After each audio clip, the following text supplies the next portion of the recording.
So, friends, we have another meeting in Bhutan. Well, according to the scriptures, it is believed that 5 Tathagatas will come to this world. Is the concept Tathagata clear to everyone? Is it known or not? Probably not everyone knows it. Yes, I see, not everyone knows. It means one who has thus come. Tathagata is a title, I don't even know how to define it.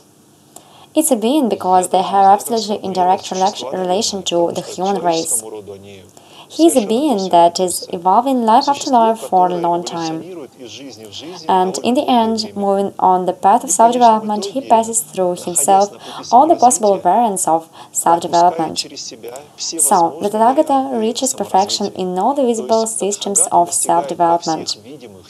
And then he becomes, as he is called, or rather titled, the teacher of gods and men, unsurpassed, world-honored one. What else? Do you remember, Katya? How? Victorious? No. There are 3 key terms there. Walking the path of light? Yes. How? Enlightened one, truly omniscient, walking the path of light, and so on. In short, to put it simply, it will be something like this. A man who has worked off all the negative karma, he has only enlightened essence, which conveys the best that he just knows for his listeners. Such teachers are very few. If you have ever faced different teachers, probably you know it's like a cat's concert. So, some say one thing, the others say the other thing. Some say you should love everyone with universal love, so what do they do with love? They'll flood everyone completely, something like a flood, and save everyone. Others say, no, on austerity, we will live on joy in the caves and also will be great. But according to more or less adequate scriptures, only 5 such beings will appear on this planet. There is also a Tibetan concept about 1000 Buddhas of this kalpa. But I don't even want to consider it, because it's a very strange theory from my point of view. So, in this universe, or rather in this world, on the earth, all of them were born in Nepal, almost in the same place. However, it's rather strange. The region is called Lumbini. At first, Kashyapa Buddha reincarnated there. Now only a destroyed column was left of him. As Kinashoka said a column, the same column is in the place of birth of Kashyapa Buddha. Then Shakyamuni Buddha was born there, and then Shakyamuni Buddha was born. As for Kashyapa Buddha, I heard a version that he was born near Varanasi or Sarnath, in there somewhere. Did you hear that, Kate? No? So he was born not there for some reason, but allegedly on the territory of modern India. As for the place where Maitreya Buddha will be born, it's also considered to be near modern Varanasi, or as it used to be called, Benares. Moreover, the descriptions about Maitreya Buddha are preserved. I'll tell you a little bit later what he will be like, what he will do, what characteristics he will have. Helena Blavatsky developed the theory of Maitreya Buddha significantly. Helena Rerich also joined in it a little bit. They actively promoted this concept, therefore this information came to us. One Chinese philosopher said that Shakyamuni Buddha lived incredibly modestly when he traveled through India, Nepal and other countries. He had minimal clothing and an alms bowl. So, according to one scripture, it is believed that this alms bowl of Shakyamuni Buddha is still kept on this planet for the future Maitreya Buddha. So, when Maitreya Buddha comes, he will get this bowl somehow. Moreover, there is a point of view about one of the disciples of Shakyamuni Buddha, Kashyapa, as he was called. He was quite an outstanding person. Do you remember today I've told you that Kashyapa kicked Ananda out of the first assembly of Buddha's disciples? It is believed that his body is in the cave somewhere in the mountains. not far from Bodh and the body preserves the last robe of Shakyamuni Buddha. And it is believed that when Maitreya Buddha comes to this planet, he will have to come to this place in the rocks, open the cave and take the clothes of Shakyamuni Buddha as a relic which they pass to each other. I don't know what this clothing is for. Well, apparently it's a symbol of succession. I can't say that this is just a strange ritualism. Probably it makes sense. Perhaps in terms of energy or somehow else.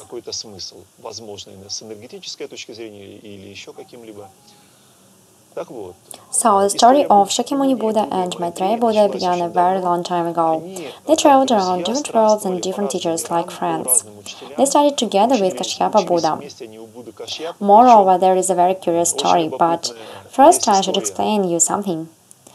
When there was Buddha Kashyapa on this planet, it was the Silver Age, so people lived happily for a long time and the civilization on the planet was much more adequate. You see what's the point? If there were no problems here now, no one would make you do yoga. You wouldn't need it at all. Everything just would be okay. So, imagine. You don't get sick, you don't age, or rather you age, but very slowly. Everything is fine in your life. Why else would you do yoga? So, Kashyapa Buddha was born exactly at that time when there was a prosperous society, a strong Vedic culture. And people appreciate him, because even in such a situation when everything was good, he could motivate people to be engaged in self-development. And reincarnations of the Tathagatas that we discuss, Shakyamuni and Maitreya had about the same situation. They were born in the time of Buddha Kashyapa and lived in one town. The name of the town isn't even known, but it's not so important. The emanation of Shakyamuni Buddha was the first one who met Kashyapa Buddha. He was... Yes, paradoxically, he was born into a family of potters, sutta, as they say. That is Vaishya, a craftsman. And his friend was a Brahman. He was born into a Brahman family. They were friends for a strange reason, because in the caste system it's not customary even to be friends with children of other castes. Of course, Brahmans were ambitious and proud. And the potter came to the Brahman and said, "Friend, listen, one hermit lives in the grove. He tells amazing things about self-development, self-improvement. Let's go and listen to him." The Brahman said, "As if I have never seen these bald hermits. I have seen a lot of them. I don't want this. I won't go to him." And the potter came to him several times and said it. Eventually, he did a tactical move. He came to the Brahman and asked, "Friend, do you want to go to swim to the river that is near one grove?" He said, "Yes, of course, I always like to swim." They went to the river. After swimming, the potter said again, "Friend, listen, here in this grove, just a stone's throw away, one ascetic says amazing things. Let's go and listen." Brahman said to him, "You make me sick telling about this bald ascetic. I've already seen a lot of them. Don't bother me." Then this potter has done an amazing thing for that time. He grabbed his friend by the hair and dragged him into the garden. It was a shock to a Brahman. Just think about it. A Vaishya grabbed a Brahman by the hair and used violence dragging him to the grove. At that time, as there was Vedic society, I think at a minimum they would cut off his hand, at a minimum. Or most likely the potter would have even bigger problems. Because in the Vedic society, you know, Kshatriya may use the blade for some reason or for no reason at all. Well, they're just crazy. What can we expect of them? Then the Brahman stopped and said, "Is it really so serious that you decided to drag me by the hair to the meeting with that bald monk?" The potter answered, "Yes, friend. As I told you it many times, this is very serious. Let's go and listen." So the Brahman decided to go, probably to save his friend so that they wouldn't cut off his hand. He decided to go and listen. And when they came, there was Kashyapa Buddha. And when Kashyapa Buddha told that there was a system of self-development, there were different ways how the soul can reincarnate, the puzzle in the head of Brahman was done, and he realized that this is very serious. And they became disciples of Kashyapa Buddha together. The potter who dragged his friend by the hair was Shakyamuni Buddha. The Brahman who was dragged by the hair was the future Maitreya Buddha. And they had a lot of lives when they reincarnated in parallel just as friends. When Shakyamuni Buddha was lecturing, he always addressed Maitreya Buddha as Ajita, so Maitreya was always called Maitreya. But Shakyamuni Buddha called his friend Ajita in a friendly way, you see. So, when Shakyamuni Buddha was in the Sahara world 2,500 years ago, there was no Maitreya Buddha. Maitreya lived in the Tushita world, but Maitreya often ruthlessly teleported to the earth from Tushita in order to listen to the lectures or sermons of Shakyamuni Buddha. Moreover, one time we with the group saw an interesting thing. We had an amazing group. I think it was in winter. We had a winter tour to India and Nepal to the places of Shakyamuni Buddha. And we did yoga in Samnath. Well, imagine what the weather in Samnath in January was like. That was about how we are dressed now, in parkas and caps.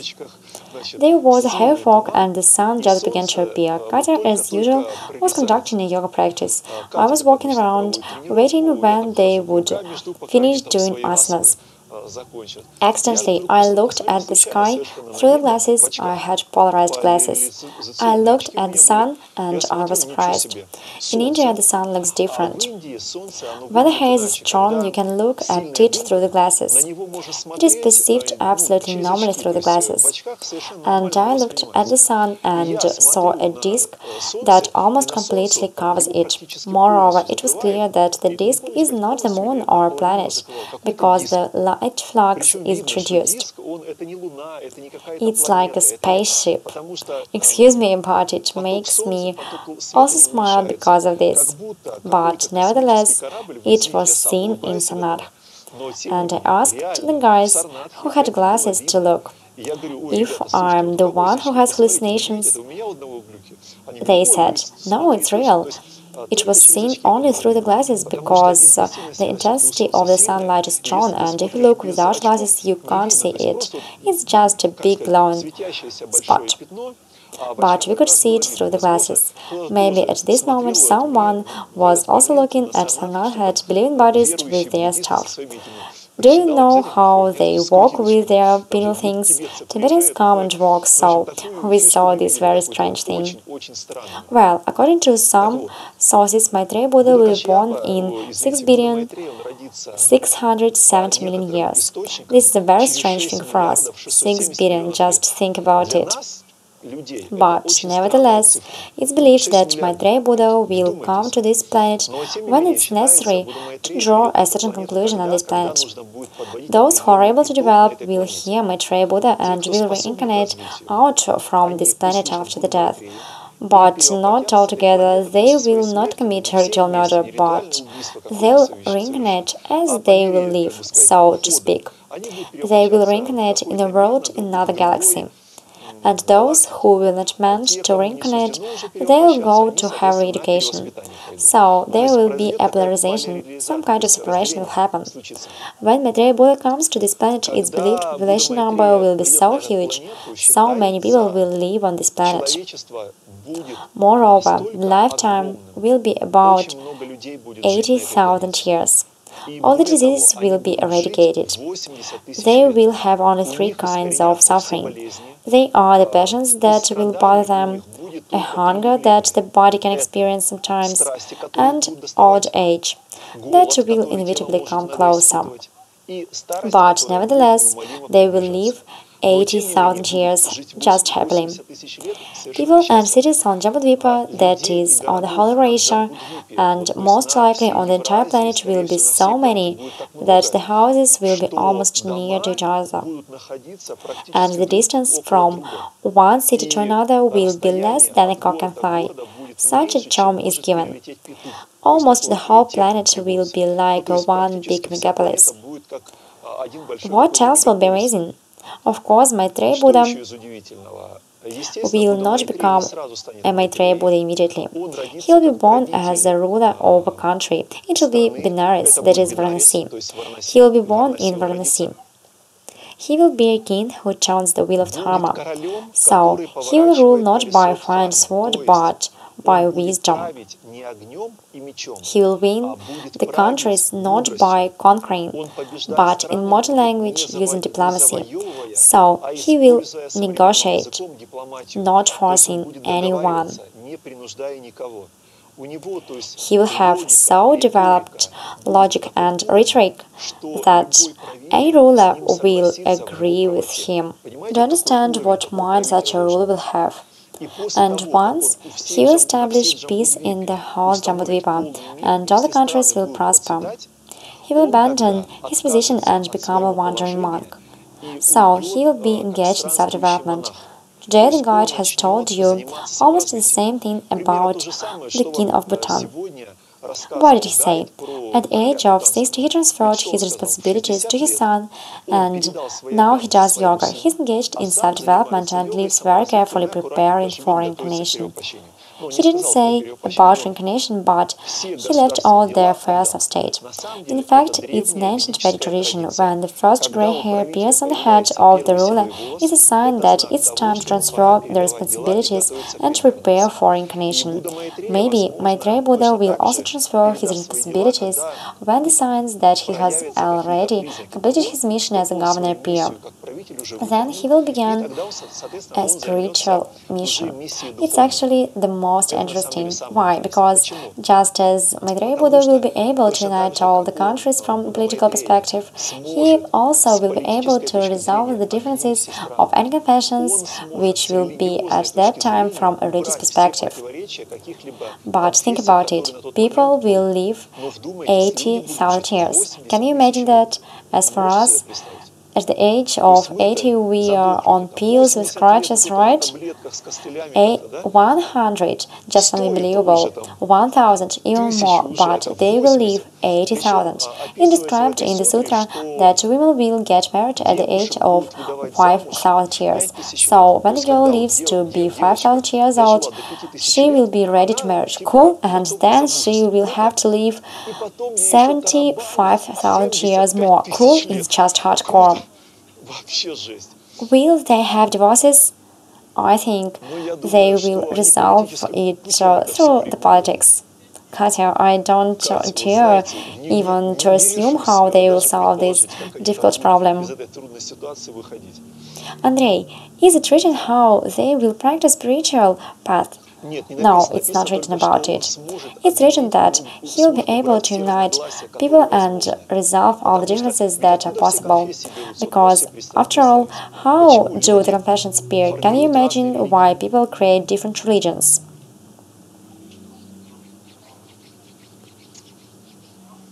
Maybe to control people? Okay, there are different concepts. People may fall under the influence of different egregors, and these egregors make them think in a certain way. How has this strange idea, Lahbar, appeared in Islam now? I have one friend who understands Islam very well. I can't say that he is a mullah. Frankly, I don't remember why, but he preaches in the minarets. Or how are they called? In the mosques, yes. Once I asked him. Then, one time, we went to the places of power in Russia. We had a strange team.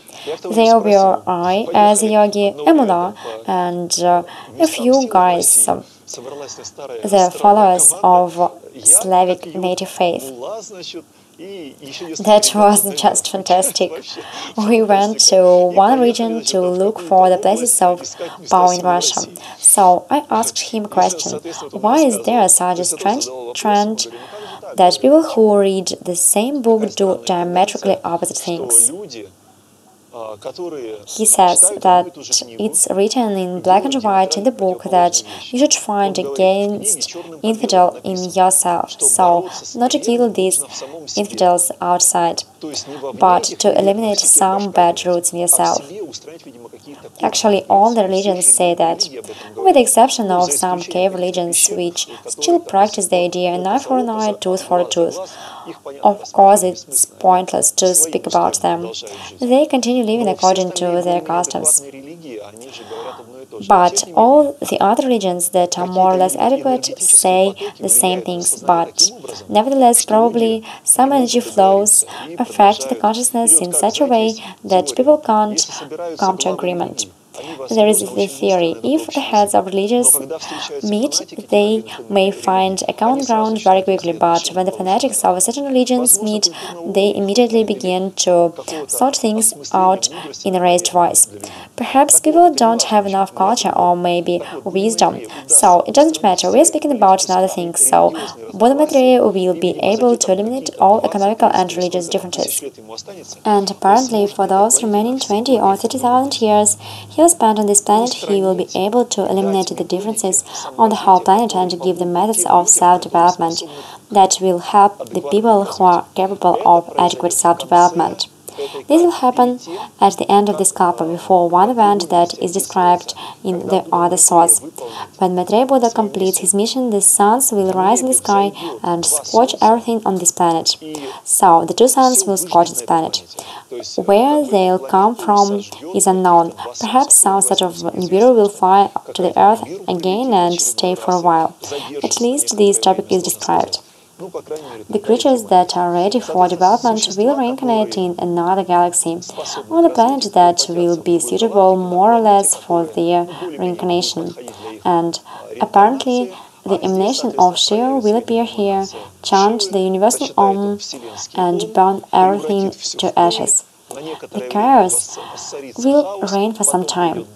Then Brahma will come, chant Om again, and another universe will rise out of the chaos, and the Madmas will start to accumulate another experience. That's the system. Of course, now a lot of egoists are eagerly waiting for Maitreya, who will come and spoon-feed all of them, saying, "My honey bunnies, you should breathe in such a way, practice in such a way, and then you'll reincarnate well." But to be honest, of course, it's a naive trend. As they say, there will be no freebie. If you want to reincarnate normally, you will have to make efforts anyway. The only thing that Tathagata Maitreya can give everyone is exactly that, what is necessary for the development. This is the value. Well, what's the difference between the fanatic guru and the wise guru? The fanatic guru will say, "Everyone, stand in one line, breathe through the nose in such a way and move in the same direction." So, he will boss everyone. Do you get what I mean? But the wise guru, on the contrary, will give you exactly what you need. This is the value of the Tathagata. That's why there are so few. There are so few wise teachers who can give Dharma in such a consistency that a particular listener needs. As the sutra was translated from Pali, it's called Chakravarti Sikhananda Sutta in Pali. They swallow the sound R, so then it will sound like Chakravarti Sikhananda Sutra. Buddhists often like to tell such things, especially when, today in the temple you've seen 10 monks sitting, bell ringing and playing pipes. Everyone was sitting and getting inspired, right? I recommend you to take a trip to India to Bodh Gaya sometime in winter, where monlams are held. Thousands of... How many thousands, Katya?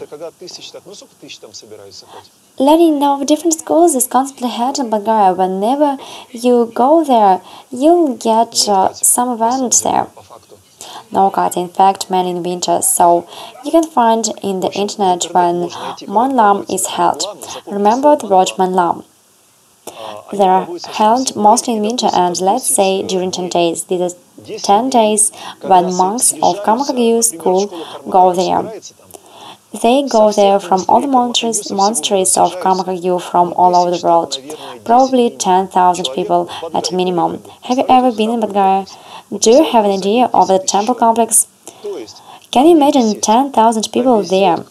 So there's no place to sit. Orange shops are everywhere. When they go out for lunch, this is the most interesting. Hungry monks, think about it. No, the word hungry isn't right. The monks with a healthy feeling of hunger. When they come out of Manlam, and if you are in this crowd, it looks like you are standing like a reed. Your feet hardly touch the ground. You are just carried by the crowd. I'm not kidding. I was there several times. It's like a river of people. So you can't move your legs. You can just shake your legs. That's all. You are just taken out from there. But where I'm going this, when 10,000 people get together and read sutras simultaneously, you may not understand what happened here today. They weren't singing. They were reading some sutras in a sing-song voice.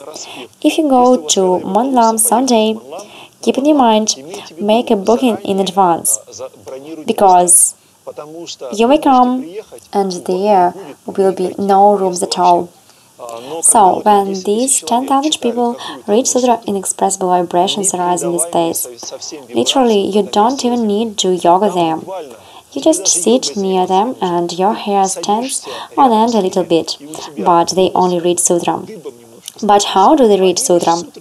They start at 5 o'clock in the morning, they read it from 5 to 12, so during 7 hours, and then after dinner from 2 to 7, so during 5 hours.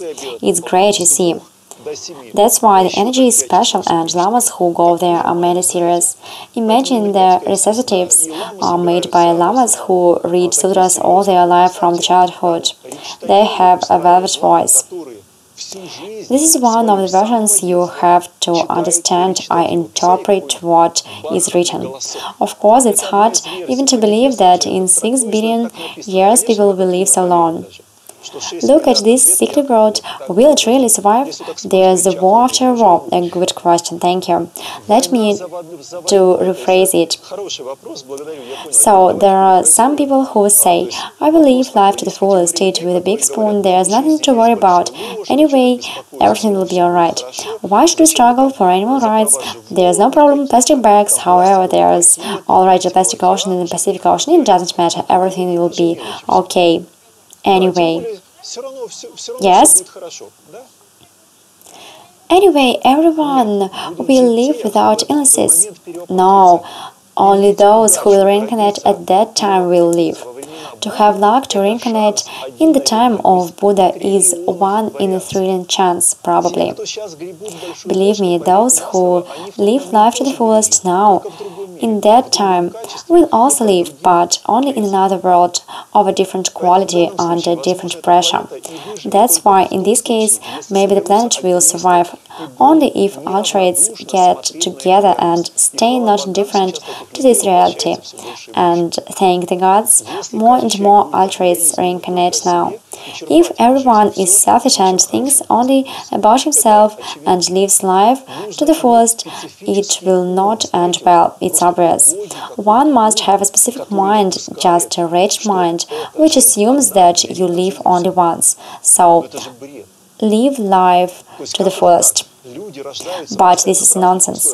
So why are people born in different conditions all the time? I'll tell you one version why people begin to prohibit reincarnation on this planet. To prohibit in the truest sense of word.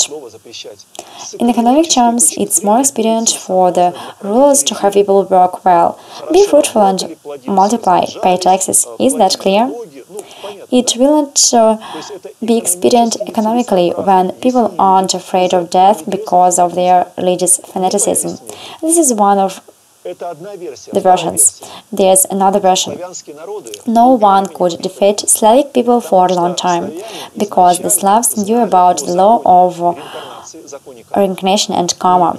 If a Slav lived properly all his life, carried out his duties, didn't violate anyone's rights, he knew that everything would be alright after his death anyway. Do you understand the logic? So, a person who lives according to conscience isn't afraid of anything. Such people have no fear. Personally, I haven't found a confirmation yet, but it's a fact that many people talk about Lumbini and Kapilavastu.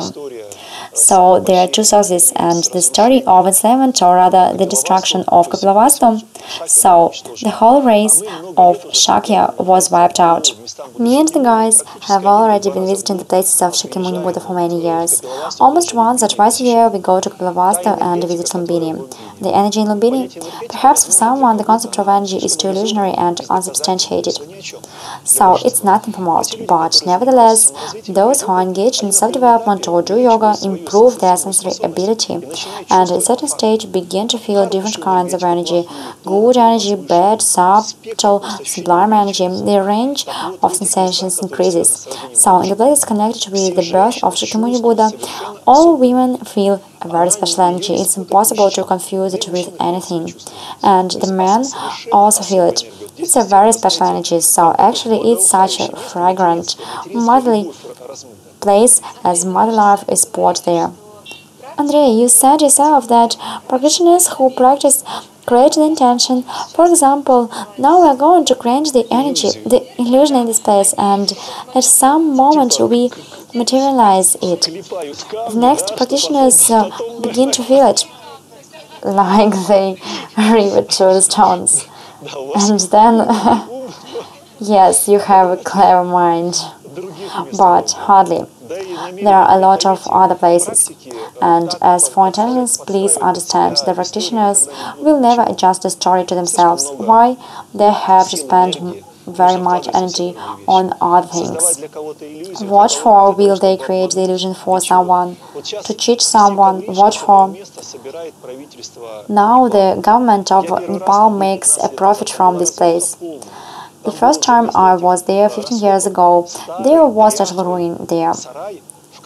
In the place of these excavations, there was not a decrepit shed where a few artifacts collected. The monument which they prohibit to photograph was in the shed at that time. If you wanted, you could photograph, you could embrace it, you can even unpin stones from it. It was in 2000. It's real, but now it's such a shrine. They just will shoot you if you try to take a photo of it. Do you think the practitioners of the past didn't know what perverted mind the rulers of the future would have, that they would do just business of it? Moreover, the tickets are very expensive there, Katya. I don't remember how much the tickets in Nepal cost. It's 2 times more expensive than in India. So if we go to India, to some places we pay, for example, 200 rupees, and it will be 2 times more expensive there just because people wanted to cash on it. That's it. In fact, they don't restore anything. You can see there are only posters that say, the ruined column of Shakyamuni Buddha is not far from this place. There is a real shed there, and there is a column in the shed, and it's written on the column that Shakyamuni Buddha was born in this place. Is it now? Yes, it's now. No travel agency of Nepal needs it at all. You see, and it has continued for many years. Where is it? Also in this park? No, it's about 20 or 30 kilometers away from this park. Actually, this park was built by the representatives of all the countries where Buddhism is practiced. Sometimes I read some ladies in esoteric circles call themselves Maitreya. There are also such people, it's a fact. Yeah, Masha. Do you know her personally, right? No, not personally. Just know the fact. I know that the people who carefully follow her advice and consider her the conductor of the pure energy. It's great when you have a person whose advice you can rely on in our cynical world. Everything that is not widespread can be called Tantra. As long as any practice is used by a little group of people and the energy isn't spilled widely yet, this is an esoteric thing in any case. In fact, it's like natural selection. Well, you came here from different countries with different qualifications. We're trying to go through the steps described by Patanjali for better self-discovery. Why is Shakyamuni Buddha most often depicted sitting in Padmasana and Maitreya Buddha sitting with one foot on the ground? In some cases 1 foot is on the ground, in some cases 2 feet are on the ground. It's a fact. Because first he will begin his path as Chakravartin, so first he will change the world from a political standpoint. That is, he will be the king who really will be on the ground. He will be fully involved in this activity, and only after that he will become Maitreya Buddha. Any chemicals, any transgenic products are prohibited in Bhutan. Here everything is natural. That's why the drugs are so expensive. The taste of the food and even spices is well balanced and so soft. Vyacheslav, probably your voice isn't heard in the microphone.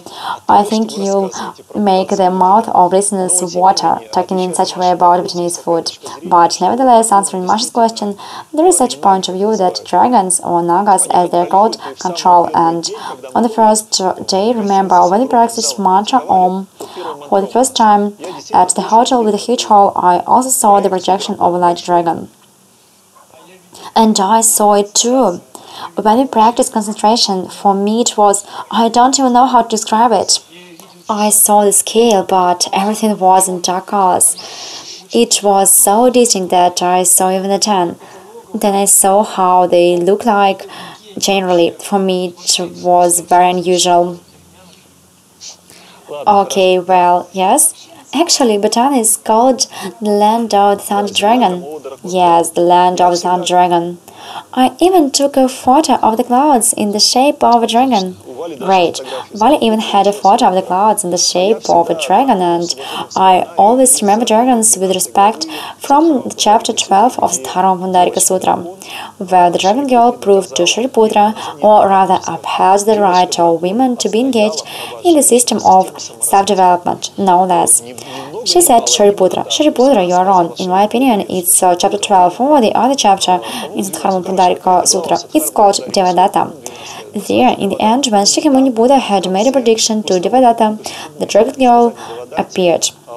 So, read it on. It will be very interesting, especially for the ladies. Because in the Vedic times, women were forbidden to practice yoga. That's why it's interesting. And here, the dragon girl upheld the rights. Okay. What? Andrei, in the Lotus Sutra it's said that the dragon will protect. Yes, not just protect. They make predictions that they will protect the dharma of Buddha. So let's thank indigenous dragons that they let us to shoot this lecture in such darkness. We have just a wonderful camera that shoots in such a way because, you know, it's already hard to see here, but it is still shooting somehow. What? So I needn't to take the camera back? No, it confirmed that you needn't. Masha brought the camera especially from the USA to Anton for a test. So we have tested it and then we will take it to Anton to Russia. Okay, thanks to the dragons, thanks to the corporation that produces such cameras, and thank everyone who also participated in this discussion on